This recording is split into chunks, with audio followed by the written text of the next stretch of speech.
What up, guys? Oh, I know I've been quiet. Mainly it's because I've been sad, waiting on parts to show up in the mail. no, so I was having some issues. We went and put the rear coilovers on, and it was great. Set it down on the ground, and my battery was dead because I had my LED lights on. Went to go start it, and it just sounded like a fucking nightmare. I don't know what had happened. We tried to roll start it because it was dead in reverse, and it just, I don't know if it just didn't like it, whatever.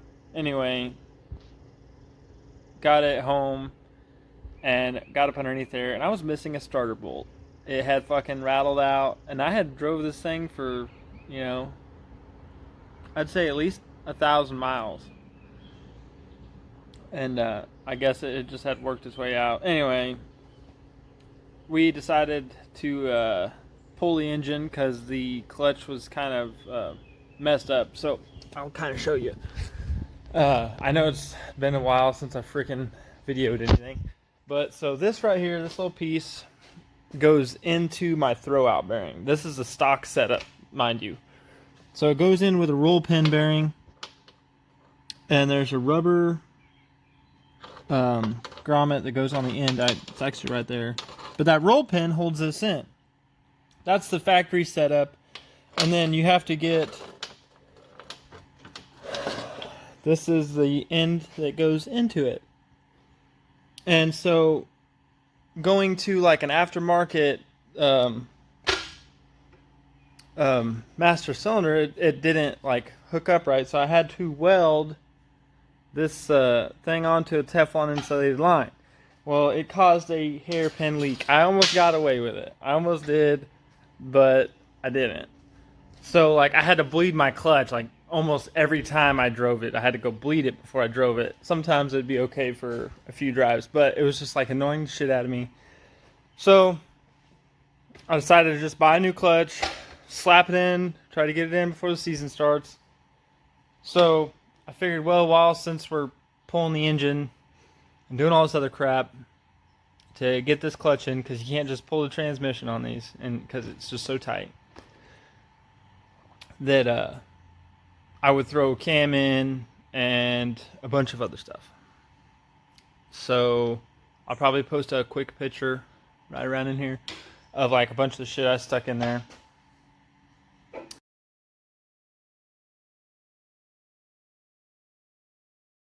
But yep, just got the cam installed yesterday. Got the crank pulley and water pump and all that shit back on. Everything looks really good. The pistons look really clean. I cleaned them off.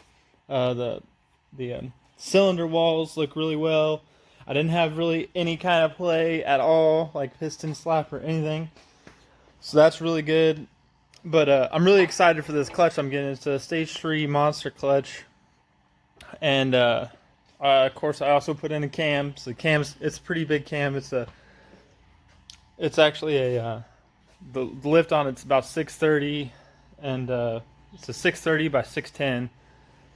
So it's a pretty big lifting cam. So I got all my parts soaking in oil. I upgraded to the Truyun style rocker arms.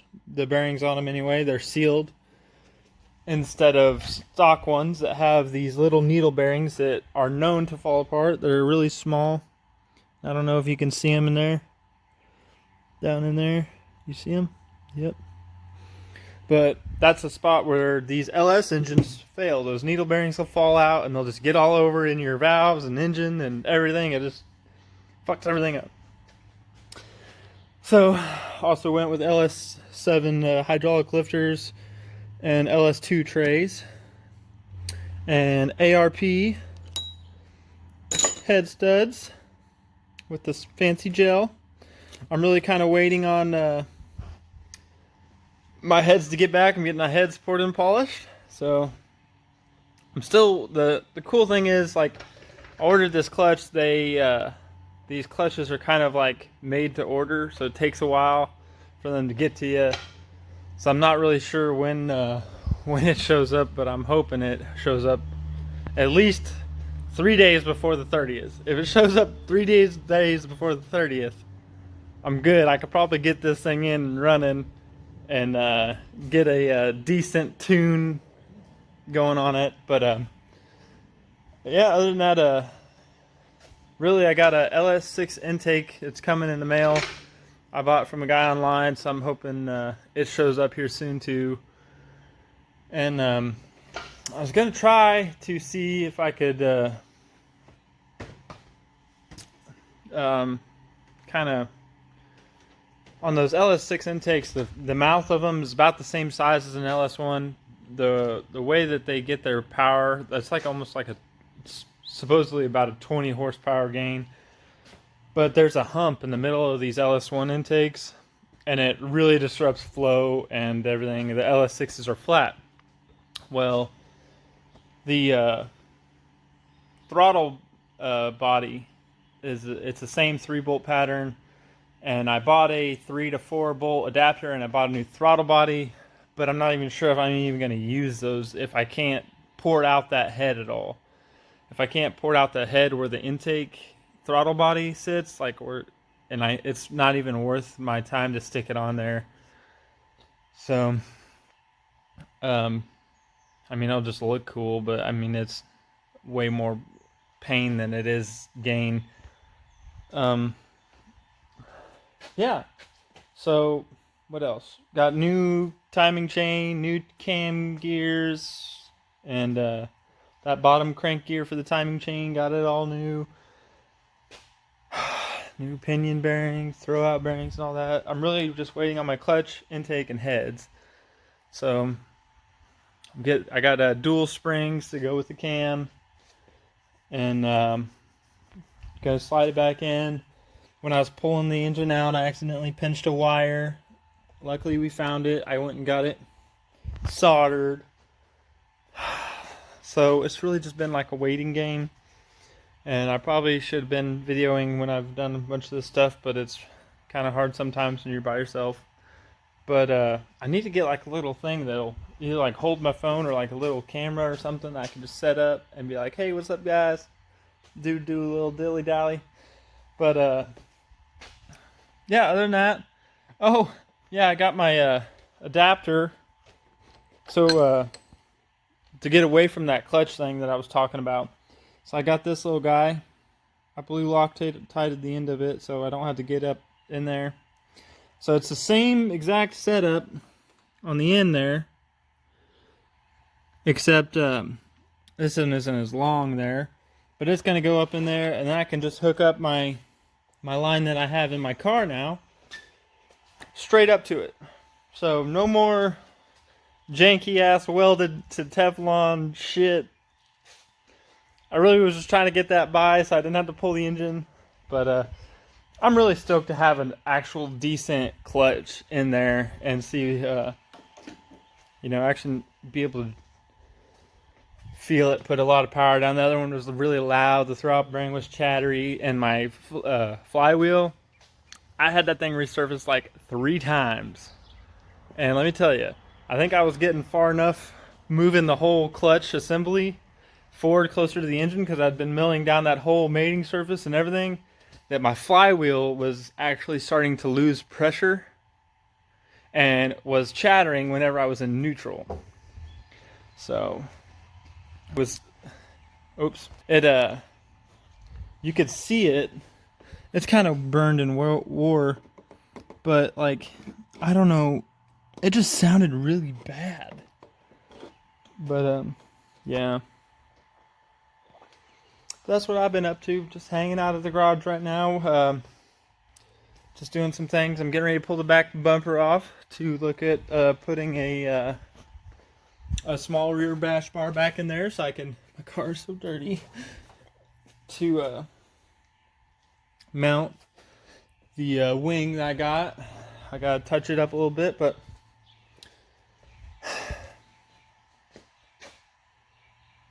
I miss driving it.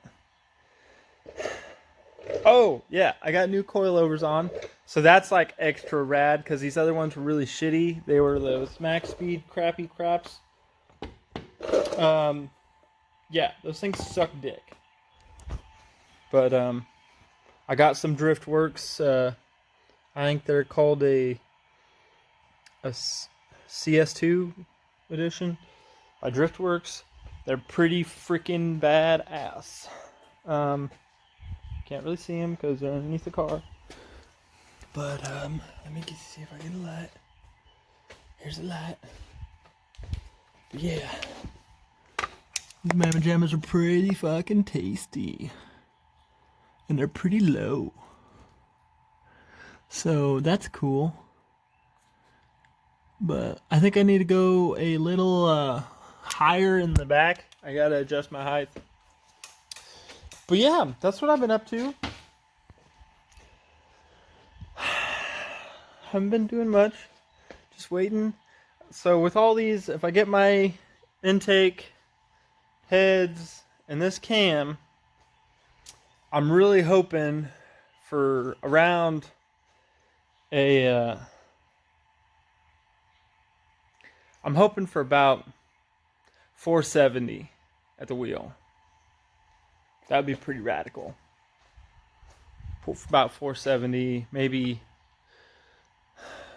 It depends, around 440 down at the wheel, somewhere mid fours. I don't really want to go much higher or push the engine too hard because I have other things that are going to break before that. So these rear ends are not really stable above. Really, their limit is right around like 450 to 500. That's not, like, I've heard people breaking them way before that, depending on how high their ride height is, depending on the stress that the CVE axles are going out towards the wheel. Like if it's at an odd angle and it's not linear, it will cause more torque on the rear end. So if it's crazy high or if it's crazy low, you have different angles, harder, geometry. So that's where I'm at right now.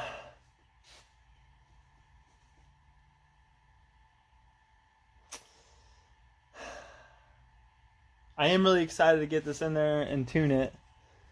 So I'm gonna do it all by myself pretty much and see how good I can get it. I think I can do it. No problem. I think really one of the biggest things is going to be setting the idle and shit like that to get it to where I idle like. But it's a manual, thank gosh. An automatic would be a lot harder. Trying to tune a big cam in automatic, you run into like in gear and neutral and park. You got your, all these your torque converters you have to set and engaging. It's like, it's a freaking. I've watched a lot of videos and automatics are just way harder to tune on those cams because you're looking at in drive and a manual is just neutral and in gear, and if you're in gear you're giving her some hell. But yep, I need to mount my fire extinguisher. But sorry about the long video. I thought I'd catch everybody up. But it's coming along good. I'm super stoked. I can't wait to hear this thing idling. It's gonna have a little chop, but it's gonna be like a more of a faster type of chop. But we'll see. That's what I've seen from the videos. The thing is, my exhaust isn't like a normal car, so I think it'll be a little different coming out each side of the front like that. But I'm gonna let y'all go because I wasted up 14 minutes of your time, 14 minutes and a half. But alrighty, peace out.